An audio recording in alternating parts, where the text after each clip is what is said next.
Hello friends, இன்றைக்கி நம்ம பார்க்க போகிற போம் மதர் நேச்சர். மதர் நேச்சர் அப்படின்னா என்ன அர்த்தம்னா இயற்கை தாய் அப்படின்னு சொல்லி அர்த்தம். இப்போ இந்த போமை நான் ரீட் பண்ணுறேன். Look at the hospitality of Mother Nature. It gives everything to all creature. There are no strangers under the tree. Enjoy the shadows and fruits for free. There is a home for bird and refreshing place for the herd. So first ஸ்டான்ஸால் என்ன சொல்லியிருக்கிறாங்கன்னா mother நேச்சரோடைய குணாதிசயங்களை சொல்லியிருக்கிறாங்க. So hospitality அப்படின்னா என்ன அர்த்தம்னா விருந்தோம்பல். So இங்கே என்ன சொல்கிறாங்கன்னா இயற்கை தாயின் விருந்தோம்பலை பாருங்கள் அப்படின்னு சொல்கிறாங்க. ஏன்னா அவங்க என்னென்ன கொடுக்குறாங்க அப்படின்னா எல்லாமே கொடுக்குறாங்க. கிரியேச்சர் அப்படின்னா உயிரினம். ஸோ அவங்க இந்த உலகத்தில் இருக்க உயிரினத்திற்கு எல்லாமே கொடுக்குறாங்க. ஏன்னா நமக்கும் ஆக்சிஜன் கிடைக்குது. அந்த மாதிரி எல்லா உயிர்களுக்கும் ஆக்சிஜன் வாழ்கிறதுக்கு தேவைன்னா அதுக்கு காரணம் யாருன்னா மதர் நேச்சர் தான். அடுத்து there are no strangers under the tree. So ஸ்ட்ரேஞ்சர்ஸ்னால் தெரியாதவர்கள் அப்படின்னு சொல்லி அர்த்தம், அந்நியர்கள் அப்படின்னு சொல்லி அர்த்தம். ஸோ மதர் நேச்சரை பொறுத்த வரைக்கும், அதாவது இயற்கை தாயை பொறுத்த வரைக்கும் தெரியாதவர்கள்னு யாருமே கிடையாது. ஸோ அவங்களுடைய மரத்தில் யார் இருந்தாலும் அவர்களுக்கு தெரிந்தவங்க தான் அப்படின்னு சொல்கிறாங்க. Enjoy the shadows and fruits for free. So நம்ம என்ன என்ஜாய் பண்ணிக்கலாம் அவங்கக்கிட்ட இருந்து அப்படின்னா நிழல். ஷேடோஸ்னால் என்னென்னா நிழல். அதே மாதிரி பழங்கள், இதெல்லாமே நம்ம இலவசமாக பெற்றுக்கொள்ளலாம். அதாவது நிழலையும் பழத்தையும் நம்ம இயற்கை தாயிடமிருந்து இலவசமாக பெற்றுக்கொள்ளலாம் அப்படின்னு சொல்கிறாங்க. There is a home for bird. So இயற்கை தாயின் மரத்தில் ஒரு பேர்டுக்கு வீடு இருக்கும். அதாவது ஒரு பறவைக்கு கண்டிப்பாக வீடு இருக்கும். ஸோ இதே மாதிரி பல பறவைகள் இயற்கை தாயின் மரத்தில் வீடு கட்டி வசிக்கிறாங்க அப்படிங்கிறாங்க. Next and refreshing place for the heart. இதில் ரெஃப்ரெஷிங் அப்படின்னா புத்துணர்ச்சி, ஹர்ட் அப்படின்னா என்ன அர்த்தம்னா மந்தை. ஸோ யாருக்கு இங்கே புத்துணர்ச்சியாக இருக்கும் அப்படின்னா வெயிலில் மேய்ஞ்சிட்டு வருங்கள்ல, ஹர்ட் அப்படின்னா அனிமல்ஸ். ஸோ இந்த அனிமல்ஸ், குரூப் ஆஃப் அனிமல்ஸ் இருக்காங்கல்ல, அவங்க வெயிலில் மேய்ஞ்சிட்டு வரப்போ புத்துணர்ச்சி கொடுக்கறது யாருன்னா நம்ம மதர் நேச்சர் அப்படின்னு சொல்கிறாங்க. இப்போ செகண்ட் ஸ்டான்ஸாவை பார்க்கலாம். This virtue is our culture. Follow it in your future. Always welcome with a smiling face. Wins the hearts in life's race. Fortune knocks with its best. Those who cares for their guest. So second ஸ்டான்ஸால் என்ன சொல்கிறாங்க அப்படின்னா வேர்ச்சு அப்படின்னு என்ன அர்த்தம்னா நற்குணம் அப்படின்னு அர்த்தம், நல்ல ஒழுக்கம் அப்படின்னு சொல்லுவாங்க. ஸோ கல்ச்சர் அப்படின்னா என்ன, கலாச்சாரம். ஸோ நம்மளுடைய கலாச்சாரம் நம்மளுடைய நல்லொழுக்கம் என்னென்னா விருந்தோம்பல் அப்படிங்கிறது தான். ஸோ மதர் நேச்சர் எப்படி விருந்தோம்பலாக இருக்கிறாங்களோ அதே போல் நம்மளுடைய கலாச்சாரமும் நம்மளுடைய நற்குணமும் என்ன அப்படின்னா விருந்தோம்பல் தான். ஸோ இதை நீங்கள் என்ன பண்ணுங்கள், follow it to your future. உங்களுடைய எதிர்காலத்திலையும் இந்த விருந்தோம்பல் அப்படிங்கிற நற்குணத்தை நீங்கள் ஃபாலோ பண்ணுங்கள். அதை நீங்கள் கண்டிப்பாக கொண்டு போகணும், உங்கள் ஃப்யூச்சருக்கு கொண்டு போகணும். ஸோ அதை நீங்கள் ஃபாலோ பண்ணுங்கள் அப்படின்னு சொல்கிறாங்க. Always welcome with smiling face. அதாவது எப்பொழுதும் சிரித்த முகத்துடன் வரவேற்பது எதற்கு சமமாக இருக்கும், எப்படி இருக்கும் அப்படின்னா wins the hearts in life's race. அதாவது வாழ்க்கை அப்படிங்கிற ஒரு பந்தயத்தில் நம்ம எல்லாரும் ஓடிக்கொண்டே இருப்போம். ஸோ அது இந்த மாதிரி சிரித்த முகத்தோடு ஒருத்தவங்களை வரவேற்கிறது இந்த வாழ்க்கை பயணத்தின் ஓட்டத்தில் ஒருத்தவங்களோட இதயத்தை ஜெயிக்கிறதுக்கு உதவும் அப்படின்னு சொல்கிறாங்க. Fortune knocks with it's best. So இதில் ஃபார்ச்சூன் அப்படின்னா அதிர்ஷ்டம். ஸோ அதிர்ஷ்டம் கதவை தட்டும். நாக்ஸ்னால் தட்டுறது. ஸோ அதிர்ஷ்டம் உங்களுக்கு எப்போ தட்டும் அப்படின்னா those who cares for their guest. So அவர்களுடைய விருந்தாளிகளை எவர்கள் அக்கறையாக கவனித்துக் கொள்கிறார்களோ அவர்களுக்கு இந்த ஃபார்ச்சூன் என்ன பண்ணும், கதவை தட்டும். அதிர்ஷ்டம் கதவை தட்டும் அப்படின்னு சொல்லியிருக்கிறாங்க. ஸோ ஃபஸ்ட்டு ஸ்டான்ஸில் என்ன சொல்லியிருக்கிறாங்க, மதர் நேச்சர் இயற்கை தாய் ரொம்ப எல்லாத்துக்கும் வழங்கக்கூடிய ஒருத்தவங்க. ரெண்டாவது ஸ்டான்ஸால் என்ன சொல்லியிருக்கிறாங்கன்னா அவங்கக்கிட்ட இருந்து அந்த விருந்தோம்பலை நம்ம பழகிக்கணும், நம்மளும் நம்மளுடைய விருந்தாளிகளுக்கு நல்ல விருந்தோம்பலோடு நடத்தணும் அப்படிங்கிறது தான் இந்த போமில் சொல்லியிருக்கிறாங்க. Discussion section. இந்த செஷனில் இந்த போமில் நான் என்ன கற்றுக்கிட்டேன்னு ஷேர் பண்ணுவேன். நீங்கள் என்ன கற்றுக்கிட்டீங்கன்னு ஷேர் பண்ணுங்கள். இந்த போமில் நான் என்ன கற்றுக்கிட்டேன் அப்படின்னா, மதர் நேச்சரோட ஹாஸ்பிட்டாலிட்டி, அதாவது இயற்கை அப்படிங்கிறது எல்லாத்துக்கும் பொதுவான ஒன்று தான். அது எப்படி பரந்த மனசோட மற்றவங்களுக்கு கொடுக்குதோ அதே மாதிரி நம்மளும் வந்துட்டு பரந்த மனசோட ஹாஸ்பிட்டாலிட்டியோடு இருக்கும், விருந்தோம்பலோட நம்ம மற்றவங்கக்கிட்ட பழகணும் அப்படிங்கிறது தான் இந்த லெசன்லேருந்து நான் கற்றுக்கிட்டேன். நீங்கள் என்ன கற்றுக்கிட்டீங்கன்னு காமெண்ட் செக்ஷனில் எழுதுங்க. இப்போ நம்ம இந்த போமோட ரைமிங் ஸ்கீமை எப்படி எழுதுறதுன்னு பார்க்கலாம். ரைமிங் ஸ்கீம் அப்படின்னா என்ன அப்படின்னா, rhyme scheme is the pattern of rhymes at the end of each line of a poem or song. So rhyming scheme அப்படிங்கிறது என்னென்னா ஒரு பேட்டர்ன், ரைம்ஸோட பேட்டர்ன். ஸோ அது எங்கே வரும்னா ஒவ்வொரு லைனோட இறுதியில் வரும். நம்மளுடைய போம்லேயோ இல்லை நம்மளுடைய பாடல்லையோ ஒவ்வொரு லைன் இறுதியில் ஒரு பேட்டர்ன் மாதிரி ஒரு ரைம்ஸ் வரும். ஸோ அதை தான் ரைமிங் பேட்டர்ன். ஸோ நிறைய போமில் இந்த மாதிரி ரைமிங் பேட்டர்ன்ஸை யூஸ் பண்ணி தான் எழுதியிருப்பாங்க. இந்த போமில் என்ன எழுதியிருக்கிறாங்கன்னு பார்க்கலாம். இந்த போமில் இருக்க ரைமிங் ஸ்கீம் என்ன அப்படின்னா, ஏ ஏ பி பி சி சி அப்படிங்கிறதான் இந்த போமோட ரைமிங் ஸ்கீம். ஸோ அதை எப்படி எழுதுறது அப்படின்னா, ஃபஸ்ட்டு ஸ்டான்ஸால் நேச்சர் அப்படின்னு முடிஞ்சிருக்கா, ஸோ அதுக்கு நம்ம ஏ போடணும். அடுத்து கிரியேச்சர், இப்போ நேச்சரும் கிரியேச்சரும் ஒரே மாதிரியாக தான் முடியுது. ஸோ அதுக்கு நம்ம என்ன பண்ணணும், ஏ. ஸோ நேச்சர் கிரியேச்சர் ரெண்டுமே ஒரே மாதிரியான ஒலியுடைய வார்த்தைகள். ஸோ இது ரெண்டுக்குமே நம்ம ஏ போட்டுறணும். அடுத்து ட்ரீ அப்படிங்கிற வார்த்தை. ஸோ ட்ரீக்கும் இதுக்கு முன்னாடி வந்த வார்த்தைகளுக்கும் நிறைய வித்தியாசம் இருக்குது. ஸோ அடுத்த வார்த்தையை கவனிப்போம், ஃப்ரீ. ஸோ ட்ரீயும் ஃப்ரீயும் ஒரே மாதிரியான உச்சரிப்புள்ள வார்த்தைகள். ஸோ இதுக்கு நம்ம என்ன எழுதிக்கலாம், பி பி அப்படின்னு சொல்லி எழுதியிருக்கலாம். மூணாவது நெக்ஸ்ட் என்ன வந்ததுன்னா பேர்டு. ஸோ பேர்டுங்கிறதுக்கு அடுத்ததை பார்ப்போம், ஹேர்டு. ஸோ பேர்டும் ஹேர்டும் ஒரே மாதிரியான உச்சரிப்புள்ள வார்த்தைகள் தானே. ஸோ இதுக்கு நம்ம என்ன எழுதிக்கலாம், சி சி அப்படின்னு எழுதிக்கலாம். ஸோ இதே மாதிரி ஒரே மாதிரியான உச்சரிப்புள்ள வார்த்தைகள் திரும்ப திரும்ப தொடர்ந்து வந்தால் நம்ம டி டி இன்னு எழுதிட்டு போயிட்டே இருக்கலாம். ஆனால் இந்த போமில் நமக்கு ஒரு பேராகிராஃபில் 6 லைன் தான் இருக்குது. ஸோ ஏஏ பிபி சிசி அப்படிங்கிறது தான் இதோட ரைமிங் ஸ்கீம். ஸோ அடுத்த ஸ்டான்ஸாவுக்கு இதே மாதிரி தான் ரைமிங் ஸ்கீம் வரும். ஸோ எப்படி எழுதுறதுன்னு நீங்கள் ட்ரை பண்ணி பாருங்கள். நெக்ஸ்ட்டு இந்த போமில் என்னென்ன ரைமிங் வேர்ட்ஸ் இருக்குதுன்னு பார்க்கலாமா. ஸோ ரைமிங் வேர்ட்ஸ்னால் ஒரே மாதிரியான உச்சரிப்புள்ள வார்த்தைகள். ஸோ என்னென்ன வார்த்தைகள் இருக்குது, nature creature, tree free, bird heard, culture future, face race, best guest. இதெல்லாம் தான் ஒரே மாதிரியான உச்சரிப்புள்ள வார்த்தைகள்.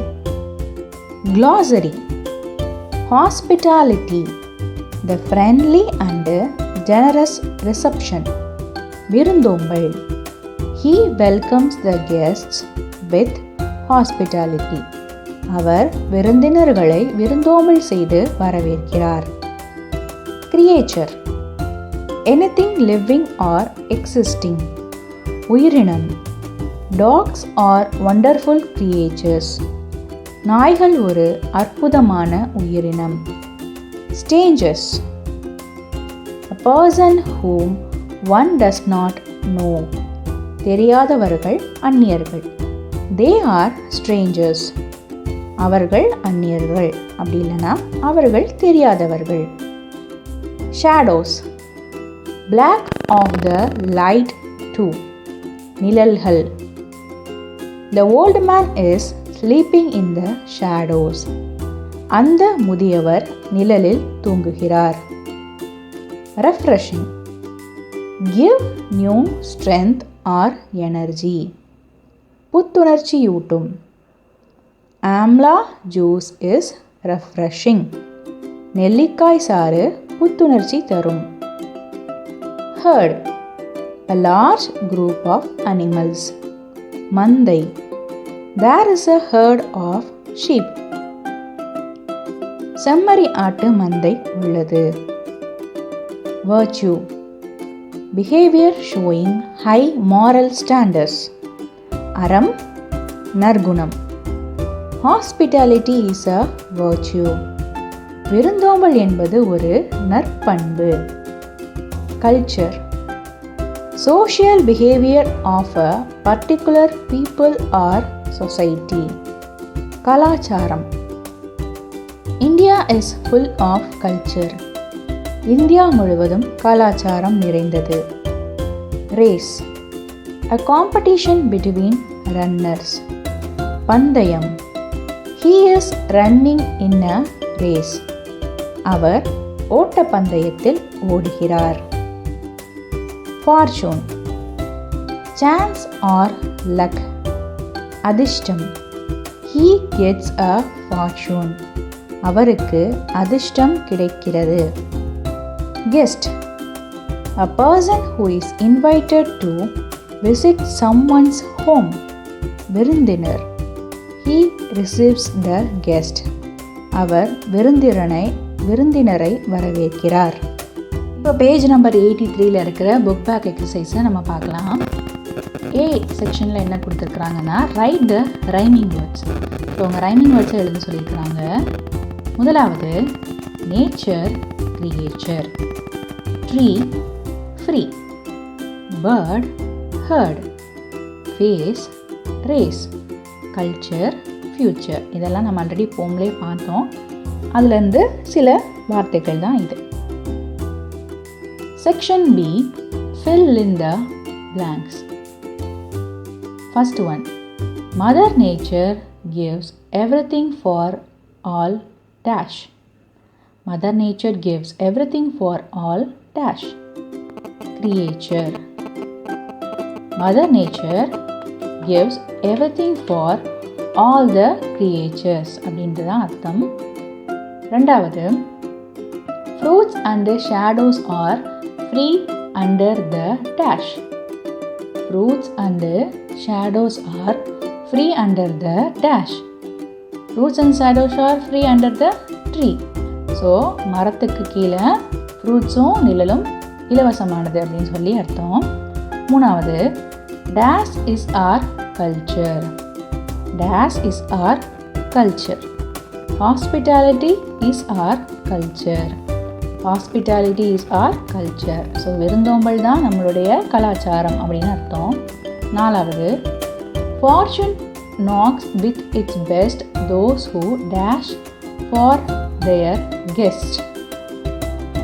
Fortune knocks with its best those who dash for their guest. Fortune knocks with its best those who care for their guest. So fifth one, welcome guests to win everyone's dash in life race. Welcome guests to win everyone's dash in life's race. So welcome guests to win everyone's heart in life race. So நம்ம கெஸ்ட்டை சிரித்த முகத்தோட வரவேற்கிறது அடுத்தவங்களுடைய வாழ்க்கை அப்படிங்கிற பந்தயத்திலேருந்து அவங்க மனசை ஜெயிக்கிறதுக்கு உதவுது அப்படின்னு சொல்லி அர்த்தம் இதுக்கு. நெக்ஸ்ட்டு செக்ஷன் சியில் answer the following question answer கொடுத்துருக்குறாங்க. ஸோ நம்ம இதுக்கு தமிழ்லையும் பார்ப்போம், இங்கிலீஷ்லையும் பார்ப்போம். First question, whose hospitality is described in the poem? Whose hospitality is described in the poem? The hospitality of Mother Nature is described in the poem. So இதுக்கு தமிழ் அர்த்தம் என்னென்னா, யாருடைய விருந்தோம்பல் கவிதையில் விவரிக்கப்பட்டுள்ளது. இயற்கை அன்னையின் விருந்தோம்பல் கவிதையில் விவரிக்கப்பட்டுள்ளது. இரண்டாவது question, what are the things given by the tree? What are the things given by the tree? The tree has given shadows, fruits, a home for birds, a place for the herd, and everything of hospitality. மரம் தரும் பொருட்கள் என்ன?